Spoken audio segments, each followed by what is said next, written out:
Hi, Saeeda. It's good to have you on our In the Bunker feature sessions. Paul and I have been having these sessions since the pandemic, really just to help share what's going on in our world to our own folks. And it turned out, some of them said, "Hey, we should post this," so we started posting it, and then we had the idea of having guests over, and you're our first A&M internal guest, and thought it'd be really interesting to hear. Lots going on in the region, obviously, with oil prices and with things that we're involved in.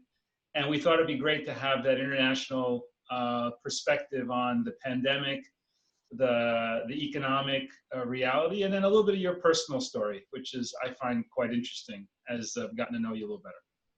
Thank you, Tony. It's very good to see you and to see you, Paul. Very nice to be here today. Great. Maybe you could just kick off with how the pandemic has hit the region and the effects of how the region is now evolving versus 3-4 months ago when things seemed a lot different. Sure. So look, I think this region has been hit in very many different ways, and the way we've coped with it and the way we've reacted and the way it's evolving is also quite different if you look across. If I look at it, I think UAE in particular, we started feeling some of this in early March. And we started hunkering down in early March. And we closed the schools. We were one of the first ones to close the schools. The government's closed all the different offices. We went on remote working very, very quickly. And I think we did a very good job of flattening out the curve fairly early on. And you see that if you look at it, if you look at how the country responded, you see that a lot of that flowed through. And really, we took our time getting to the peak. We took a few months, but it was always at a very slow pace. And as a result of that, we managed it really, really well. And to today, where we are actually opening up the skies. Dubai is open again, and we're able to fly out. We're able to soon start seeing tourists and residents come back to the country. So you see slowly the city evolving.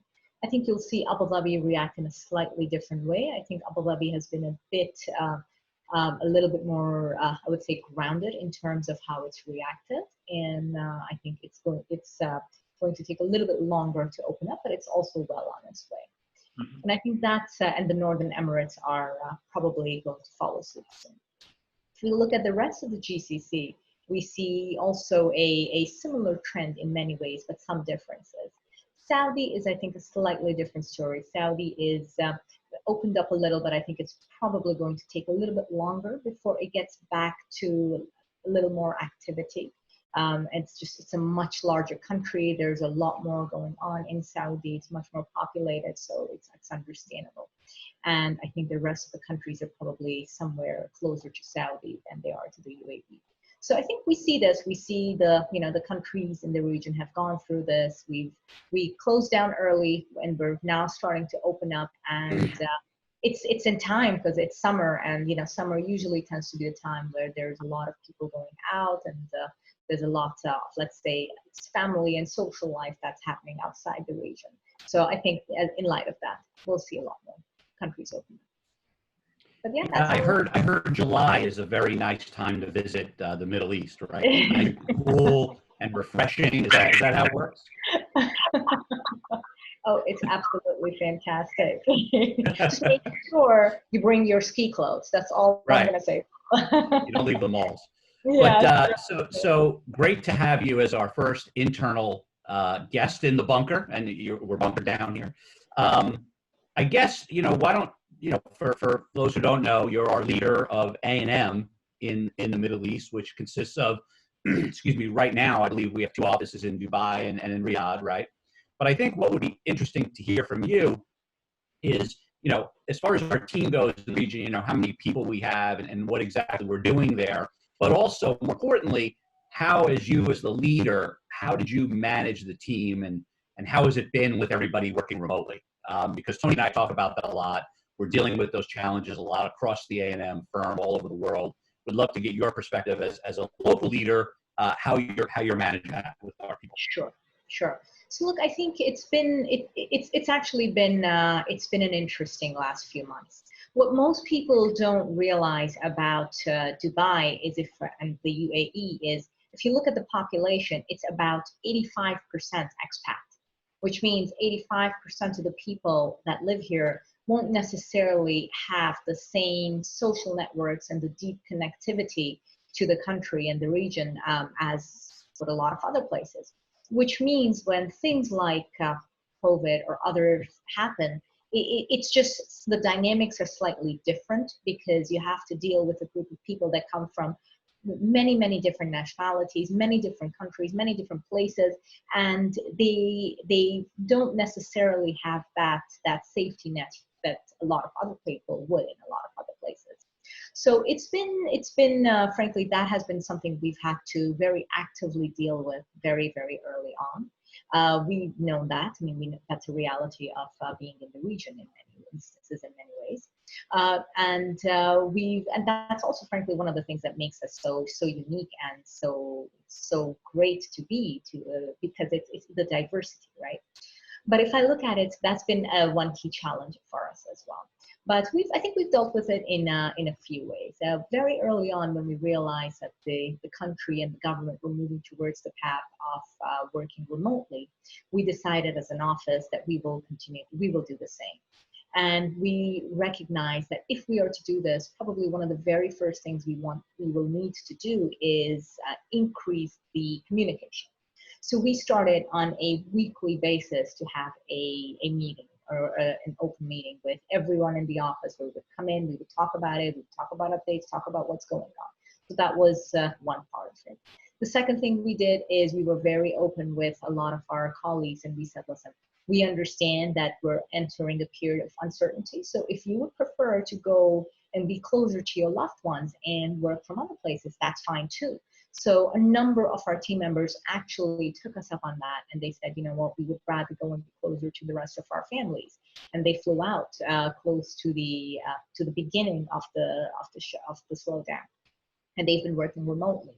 And and so on and so forth. And as time has gone by, we're learning, like everybody else, in terms of how to deal with this better. So we've started doing some fun and interesting things. Last week we had our first trivia night, and we all got together, and it was a lot of fun. And I think we'll keep doing more and more of those things. So I think it's making us become a lot more creative and become a lot more integrated, I would say, as an office and a community than we were in the past. And which is a good thing, which is a very, very nice thing. Yeah. So you mentioned that 85% of the population are expats, but correct me if I'm wrong, you're one of the 15% that's an actual Emirati, right? Where you could trace your family roots all the way back to the beginning of time in the region, essentially, right? So I guess the question that I got to ask the question here, how has the rest of the population, the non-expats, how have they been dealing, with the pandemic and with the lockdown? And how has that been with our clients in the region? Are they comfortable working remotely like our team has been? Have you been able to effectively serve clients and things like that? Sure. So look, I think it's been, if you know much about the culture and the society here, we tend to, we like interaction. We're a very social group of people. We like seeing each other, we like talking, we like meeting. And to go from that to social distancing was frankly not an easy transition, right? I live very close to my parents. I normally see them every week, and I didn't see them for almost 2 months. Wow. Exactly for this reason. Absolutely. They're older, they're not in the best of health. So it was unfortunately for the better, but it's just, these things are not easy, and they don't come naturally. And different people reacted in different ways, but I think for the most part, most of the people did do what they needed to do and follow the social distancing protocols. What was exceptionally tough was that this was happening during Ramadan, and again, Ramadan is even more the time where you connect with family, with friends. It's a time of spirituality and of community. So it made things very, very unusual, right? Mm-hmm. Very unusual. But what I will say is, given all of this, I think we adapted quite well. and both from a personal, but also from a professional point of view. I mean, we've now gotten to the point where, we're doing a lot more things on Zoom or Teams or whatever it is. And that's becoming much more acceptable than, frankly, it was. I see a lot of things changing, whether it'll be long-term or short-term, we don't know. But I do remember when this started out, a lot of our clients who previously would insist that we be there on the ground because it was important and essential to get a lot of work done, were suddenly saying, you know what, actually don't.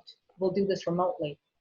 We started and ended projects fully on remote, on VC. So it's been quite unusual and quite different than, frankly, how we've delivered in the past.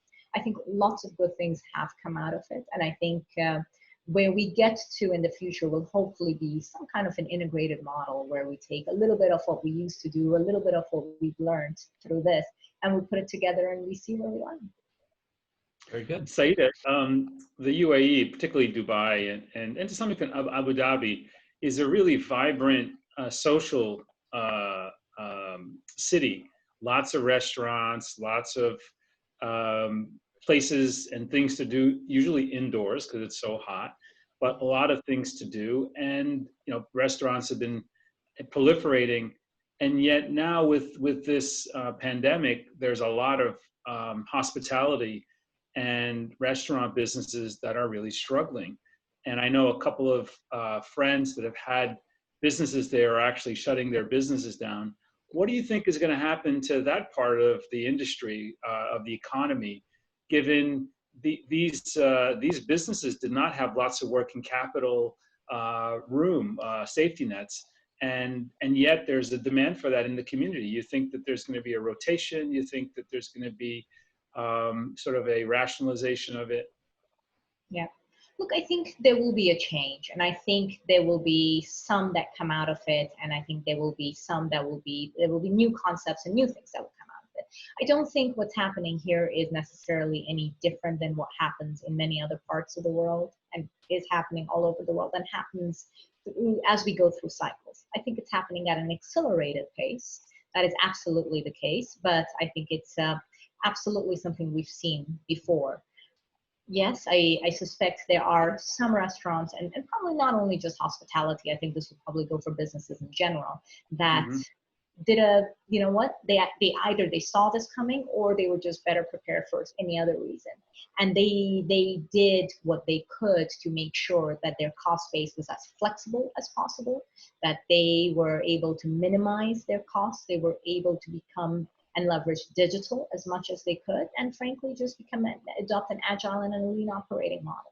I think for the ones that were able to do that, that reacted quickly and were able to, bounce back, frankly, quickly as well, they will probably continue and they will continue to thrive. There are a lot of restaurants that we see out there, because I've started going out again as of about 2 weeks ago. And I can see it, the restaurants are starting to pick up. A lot of places are starting to pick up. And the ones that reacted quickly are probably the ones that are going to survive. The ones that probably had some more fundamental issues in their operations and their operating model, or perhaps were just simply not as competitive, are probably the ones that will either not make it through or will need an overhaul. But frankly, I would say in those cases, fundamentals would have caught up with them anyways. Let me ask you from an investment perspective or an investor perspective. Last time I was in the region was last year, and I remember kind of the two big things were investors in the region were looking to diversify away from oil, as well as just geopolitical instability in the region. Now, fast forward to where we are today, obviously oil prices have come down even significantly more than they did last year. What are you seeing from an investment perspective as far as money flows in and out of the region? And where do you expect that to go during the pandemic? Sure. So if we look at it, I think there's probably two kinds of investors and investment behaviors that we're seeing.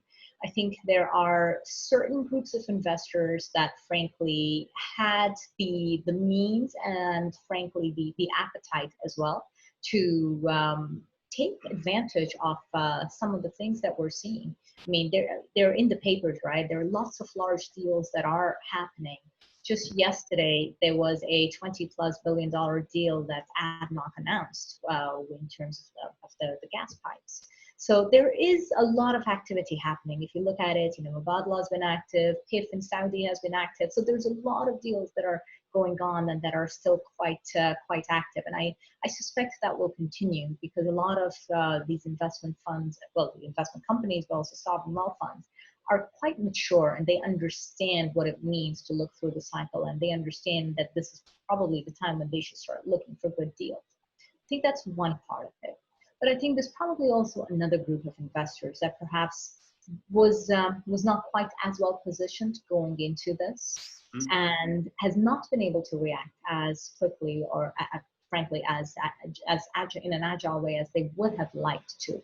And I think with them we will see a bit of a slowdown, and I think we will see a bit of probably not as much happening. So what will happen in terms of the future? I think probably in the short term, the number of deals may slow down a little bit, but at the same time, a lot of the serious investors will still very, very much be there. I think that's on the investor side. What we're also starting to see on I guess, the opportunity side is a lot of the businesses, family businesses, etc., who for a very long time have had a very diverse portfolio, have been able to hold on to many, many different companies, some perform well, some perhaps not so well, have been able to hold on to it because the business overall has been good. Now, with everything, they're forced to make some tough decisions and some tough choices. And you start seeing them look at businesses not as an aggregate, but on an individual operating entity level. And perhaps some of the businesses that they are not the natural owners, they're thinking about it might be time to divest, it might be time to exit for some of these. So I expect we'll start to see a little bit of an uptick in that activity as well as we go forward. So Saeeda, this part of the year, usually those of you in the region that have been working all year seek to take a little holiday and get out of the region and seek cooler locations. How are people dealing with the fact that you can't travel, or at least travel is going to be restricted, and everybody's been tied to the region, and it is awfully hot. I was there for 5 weeks and there wasn't a day that it didn't hit 40 or above. So there is something about the region during this time of year.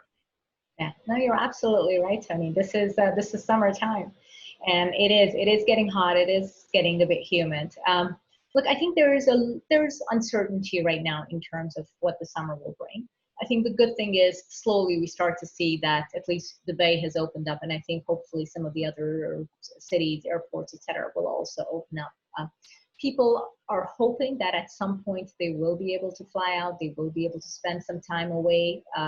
Remote working is remote working, so they can continue to work other places.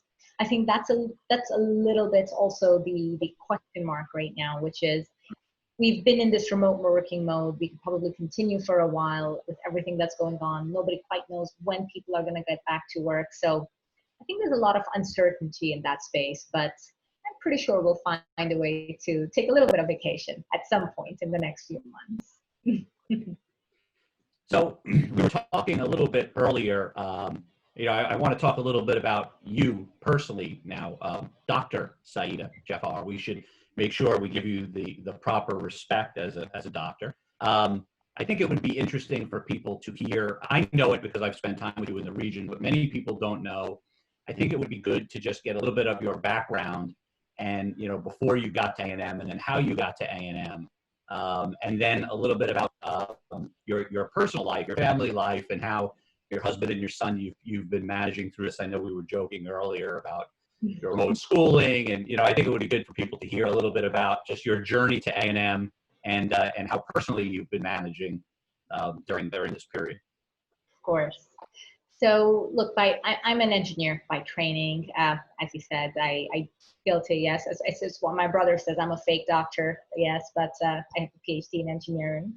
And pretty much right after that, I joined consulting. I started off with McKinsey in the US and then moved back to the region. Been back in the region for about 12 years or so now, 12, 13 years, originally from here. So this is home. This has always been home. and then was with Bain locally for some time, and it's now been about 5 years at A&M. And it's just been fantastic. It's been a fantastic journey, and from frankly professionally, but also personally, it's been very, very rewarding. And what I've loved about my time here is just the ability to get things done, right? You don't sit there, you don't sit at pontificate, you don't spend a lot of time thinking about what needs to happen. You spend a lot of time doing what needs to happen and just focusing on the results, which is fantastic, which is absolutely fantastic. And I think that's exactly what the region needs, the ability to implement, the ability to just deliver and get results, just make them happen, right? And we all know what needs to happen. Let's just get on and do it. And frankly, that was the reason I joined A&M. And the last 5 years have been fantastic. But I will say, I think the last few months have been quite unique, even from the perspective of the last 5 years, right? You always hear about A&M, and A&M is we're a global leader in restructuring, proper restructuring. But frankly, we've had the pleasure of having Tony in the region, along with several of the other fantastic MDs who've done this before, and working with them side by side, learning from them, but also doing and delivering on complex cases such as NMC has really just been, when you see it in action, you understand really there's nothing else like it. So Saeeda had to sell a business in like 4 weeks, in less than 4 weeks, soup to nuts, with hardly any information. So there was no information in the business. It was a fraud situation. As you know, NMC is a fraud situation. And we did it. She did it. And M&A processes, we talked about it in a couple of bunker sessions. People can't really travel to see things. So you have those constraints. You have information constraints. And yet we were in a very urgent situation to preserve the business and preserve jobs and preserve some of the people. It was one of the non-core businesses that we had, and Saeeda did we execute all of the sales, or we're getting there?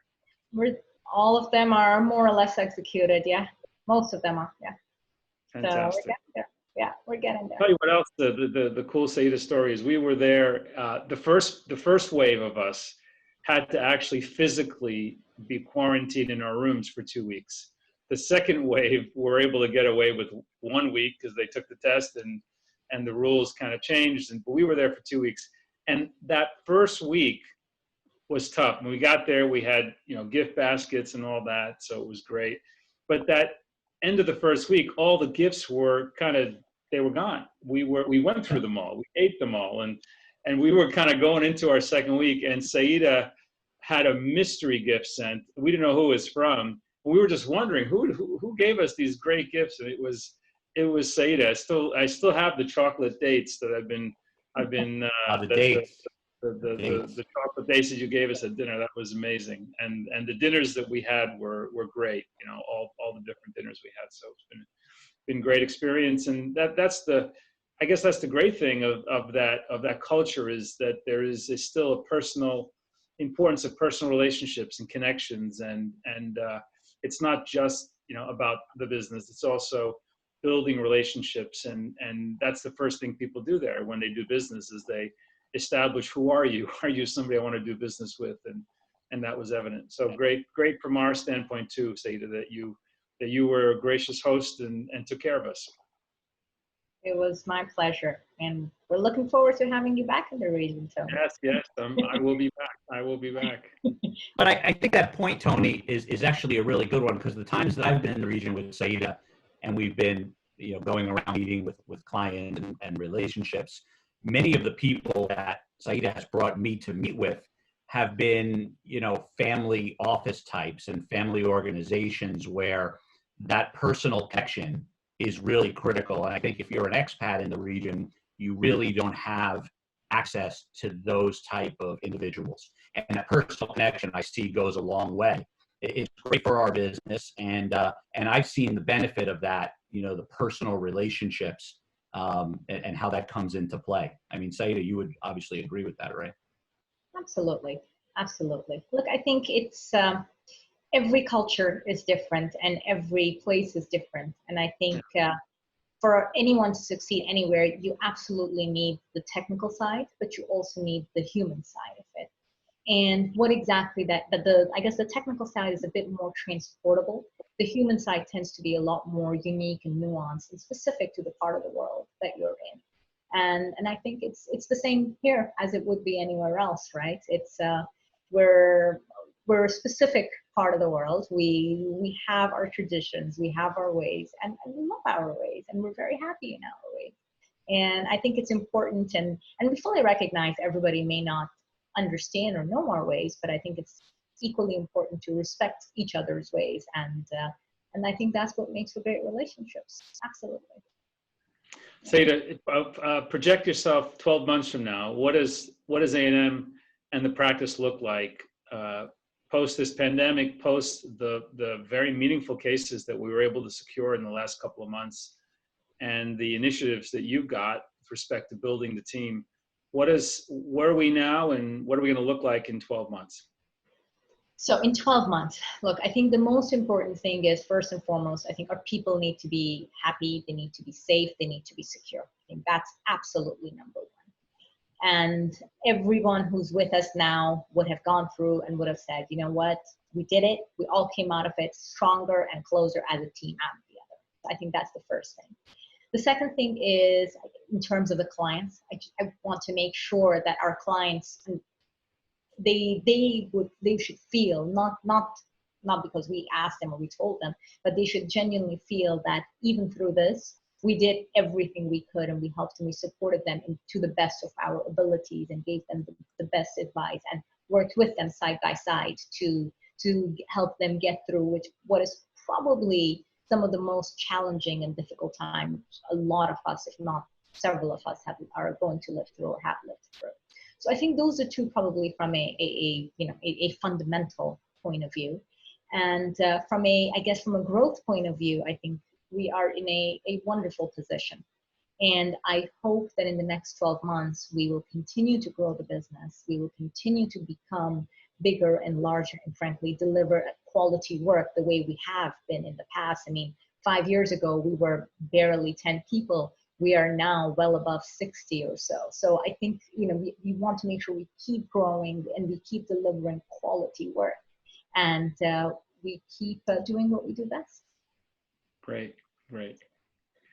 Well, last question for you as we finish up the session. When Paul comes back to the region, are you going to take him to the same restaurant that you took me, the Lebanese place? So, I don't think Paul's been to either of the restaurants that you and I went to. It's not at Emirates Palace. That's one of my favorites. We went like the real place, Paul. Where the locals. I've gone to some real places. That place on the beach with the big boat of meat or whatever we ate, right? Well, that was good. The Turkish place on La Mer, that was fantastic.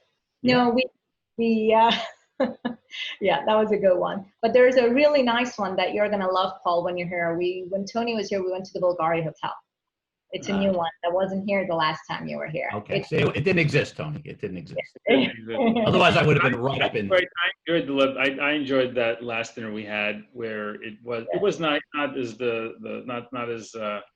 as fancy and new, but the food was great. I kept going for the salad. I just kept going dousing the salad, and then I thought we were done, and the team just kept ordering more food. I mean, you just say more and more food.